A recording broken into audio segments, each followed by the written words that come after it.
Hi all, welcome to vibes and vlogs. So ఈరోజు నేను Vizag IT cess పార్క్లో నా ట్రిప్ అండ్ అక్కడ నాకు ఒక మీటింగ్ కూడా ఉంది. సో నా ట్రావెల్ గురించి మొత్తం ఆ ఎక్స్పీరియన్స్ మీతో షేర్ చేసుకుంటాను ఈ వ్లాగ్లో.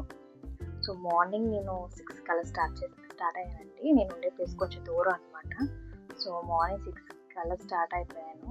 సో అక్కడికి వెళ్ళేసరికి నాకు 2 hours పడుతుంది. సో 8 కల్లా రీచ్ అవ్వాలన్నమాట. చూసారు కదండి, ఇక్కడ తిరుమల టెంపుల్ టీటీడీ వాళ్ళు కట్టించింది. మార్నింగే వెళ్ళాను కదా, చాలా స్మూత్గా ఉంది, డ్రై కూడా. రోడ్స్ చాలా క్లీన్గా ఉన్నాయి. మరి కోస్టల్ బ్రీజ్ కదా, సో కోస్టల్ బ్రీజ్ కూడా ట్రావెల్ సూపర్ ఫీల్ ఇచ్చింది. సో ఈ ట్రావెల్ చేస్తూ కొంత సీనరీ క్యాప్చర్ చేశాను అనమాట. ఈ బీచెస్, హిల్స్ మరియు సిటీ వ్యూ చాలా అవసరంగా ఉన్నది. Almost just like 2 hours drive తర్వాత ఐటీ సెస్ పార్క్కి చేరుకున్నాను. మధ్యలోనేమో టిఫిన్ చేసేసాము ఒక దగ్గర. సో బాగా డీహైడ్రేట్ అయిపోతున్నాం అనిపించి దారి మధ్యలో కొబ్బరి బొండాలు ఉంటే అక్కడ ఆపారు. సో అది కొంచెం తాగేసి బయలుదేరాము. కార్పొరేట్ ఎంటర్ అవ్వగానే కార్పొరేట్ సిటీ వైబ్ వచ్చేస్తుంది అనమాట. ఆ బిల్డింగ్స్, గ్రీనరీ, ఇంకా పీస్ఫుల్ అట్మాస్ఫియర్. ఇక్కడ చాలా ఐటీ కంపెనీస్ ఆల్రెడీ ఫంక్షన్లో ఉన్నాయి. సో విప్రో, టెక్ మహీంద్రా లాంటి బిగ్ కంపెనీస్ కూడా ఉన్నాయి. సో ఒకప్పుడు ఉండేవి ఈ రెండు, ఇప్పుడు ఫంక్షనల్లో లేవు. సో నేను నన్ను అడిగితే ఇన్ఫోసిస్, టీసీఎస్, మోరీటెక్ లాంటి కంపెనీస్ ఆల్రెడీ ఫంక్షన్ స్టార్ట్ అయిపోతున్నాయి. సో నాకు అక్కడ ఒక ప్రొఫెషనల్ మీటింగ్ ఉండడం వల్ల సో ఆఫీస్ స్పేస్కి వెళ్ళాను. అక్కడ ఫెసిలిటీస్ కూడా జనరల్గా మనం హైదరాబాద్లో, బెంగళూరులో ఎలా ఉంటామో అలాగా వర్క్ కల్చర్ అంతా అలాగే ఉంది. వర్క్ స్పేసెస్ అన్నీ వెల్ మెయింటైన్డ్ అనమాట. ఎంప్లాయీస్ కూడా చాలా ఎనర్జెటిక్గా ఇచ్చారు. మీటింగ్ తర్వాత నేను అలాగా మొత్తం ఒకసారి ఋషికొండ మొత్తం ఒక ట్రిప్ వేద్దాం, చూద్దాం ఎలా ఉన్నాయో, మన వైజాగ్లో ఐటీ హబ్ ఎలా ఉందని వెళ్ళామన్నమాట. అక్కడ సరౌండింగ్స్ అంతాను, ఏరియాస్ అన్నీ ఎక్స్ప్లోర్ చేశాను. బిల్డింగ్ కన్స్ట్రక్షన్ కూడా కొన్ని జరుగుతూనే ఉన్నాయి. నాకు తెలిసి ఇంకా టీసీఎస్ ఇంకా ఫంక్షన్లోకి రాలేనట్టుంది. ఇంకా బిల్డింగ్ కొన్ని వర్క్స్ జరుగుతున్నాయి, మైనర్ వర్క్స్.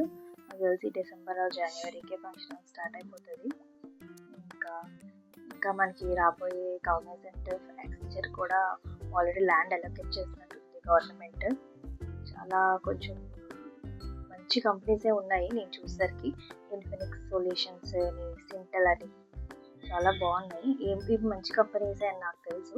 ఈ వైజాగ్లో ఉన్నాయా నాకు కూడా ఆ రోజు వెళ్ళేంత వరకే తెలియదు.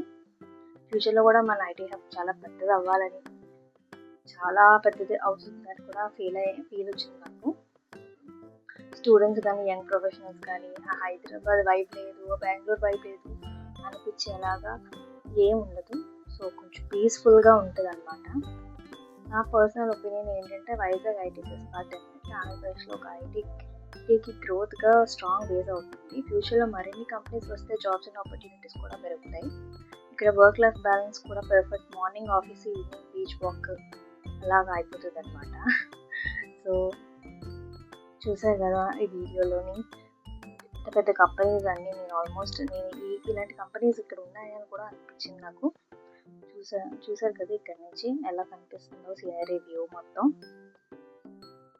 ఇక్కడ ఆగి కొంతసేపు అవన్నీ క్యాప్చర్ చేసుకొని బయలుదేరా అనమాట ఇంటికి. సో యాక్చువల్గా నేను నా ఫ్రెండ్ వెళ్ళాను, నాకు అక్కడ వర్క్ ఉంటే. సో ఇది కొంచెం చూసారా, బ్రౌన్ కలర్ బిల్డింగ్, అది ఇన్ఫోసిస్ అనమాట. ఇన్ఫోసిస్ ఆల్మోస్ట్ ఆపరేషన్ స్టార్ట్ అయిపోయింది. చాలామంది ఎంప్లాయీస్ వర్క్ చేస్తున్నారు. నేను వెళ్ళింది ఏంటంటే సాటర్డే వెళ్ళాను. సో సాటర్డే వెళ్ళడం వల్ల పెద్దగా నాకు అక్కడ కనిపించలేదు అనమాట ఎవరు పాపులేషన్. సో ఎవరో ఒకరో ఇద్దరు వీకెండ్ షిఫ్ట్స్ చేసిన వాళ్ళు వచ్చి ఉంటారు. అదే వీక్ డే వెళ్ళుంటే నాకు కొంచెం క్రౌడ్ బాగా తెలిసేదేమో. నేను వెళ్ళడం సాటర్డే, అది కూడా మార్నింగ్. నేను 8కి వెళ్ళిపోవడం వల్ల, అదే ఎర్లీ మార్నింగ్ వెళ్ళిపోవడం వల్ల ఆఫీసెస్ వెళ్ళకో 10కి 11కి స్టార్ట్ అవుతాయి కాబట్టి సో నాకు ఎంత క్రౌడ్ ఏం కనిపించలేదు. ఎక్కడో ఒకరో ఇద్దరు చీమల్లాగా అక్కడొకరు ఇక్కడొకరు కనిపించారు. అండ్ ఇది బిల్డింగ్ ఏంటంటే ఇది టీసీఎస్ అండి. చూసారు కదా, ఇంకా నేమ్ ప్లేట్ కూడా ఇవన్నీ కవర్ చేసి ఉంచారు. ఫంక్షన్ ఇంకా స్టార్ట్ అవ్వలేనట్టుంది. సో ఇదే టీసీఎస్. టాటా అని ఉంది చూసారా, గ్రీన్ కలర్ క్లాత్ తోటి మూసేశారు, ఇంకా ఓపెన్ చేయలేదు కాబట్టి. మ్యాక్సిమం ఏంటంటే ఇక్కడ గ్రీనరీ స్పేస్ పొల్యూషన్ లేకుండా ఇక్కడ వర్క్ చేసుకోవడం అనేది చాలా లక్కీగా ఫీల్ అవుతున్నారు ఇక్కడ ఉన్న ఎంప్లాయీస్. మన ఎంత ఉన్నా హైదరాబాద్ వైజాగ్ ఎలా ఉన్నా, మన బెంగళూరు ఎలా ఉన్నా మన వైజాగ్ వైబ్ రాదు. సో ఇక్కడ ఇది ఒక కంపెనీ అండి, ఇది పెసిస్టాట్ అనమాట. ఇది కూడా ఒక మంచి కంపెనీ. ఇక్కడ నుంచి చూస్తే మన వైజాగ్ మొత్తం కనిపిస్తుంది, అలా ఉంది సీనరీ. సో ఇప్పుడు వెళ్ళబోతున్న కంపెనీ ఏమో ఇన్ఫినిక్స్ అనమాట. ఇది ఆల్రెడీ చెన్నైలో ఉంది, చెన్నై బేస్డ్ కంపెనీ అనమాట, ఇక్కడ పెట్టారు. సో ఇది యాక్చువల్గా నాకు ఇంతకుముందు వచ్చింది ఈ ఆఫర్. సో అప్పుడు నేను చెన్నై వెళ్ళాను, కానీ ఆ తర్వాత నాకు వైజాగ్లో పెట్టారని తెలీదు. ఇన్ఫినిక్స్ సొల్యూషన్స్ అనమాట. ఈ బ్లాగ్ చేయడానికి కారణం మన వైజాగ్ ఐటీ హబ్లో ఇట్లా ఏం లేదు, గవర్నమెంట్ ఏమి ఇంప్రూవ్ చేయట్లేదు, డెవలప్మెంట్ చేయట్లేదు అని అనుకుంటున్నారు. కానీ ఒక్కసారి నేను కూడా ఇక్కడికి వచ్చేంత వరకు నేను అలాగే అనుకునేదాన్ని. వచ్చాక తెలిసింది గవర్నమెంట్ ఎంత డ్రాస్టిక్ మూవ్ చేస్తుందో, ఎంత డెవలప్మెంట్ చేస్తుందో. బాగానే వచ్చాయి కంపెనీస్ అన్ని, ఆల్మోస్ట్ అన్ని మేజర్ ఎంఎన్సీ కంపెనీస్ అన్నీ వచ్చాయి ఇక్కడికి. సో ఇది డెడ్ ఎండ్ అనమాట ఆ కంపెనీకి. ఈ డెడ్ ఎండ్ అయ్యాక ఇది నేను కొంచెం అలా స్లోగా వెళ్తున్నాను అనమాట. ఇక్కడ కొన్ని క్యాప్చర్ చేద్దాం సీనరీస్ అని.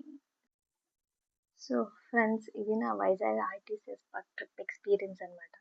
మీకు ఈ బ్లాగ్ నచ్చిందా? మీ ఒపీనియన్ కమెంట్లో చెప్పండి. Do like, share and subscribe. Next బ్లాగ్లో మరిన్ని వైజాగ్ స్టోరీస్ తీసుకొస్తాను. బాయ్.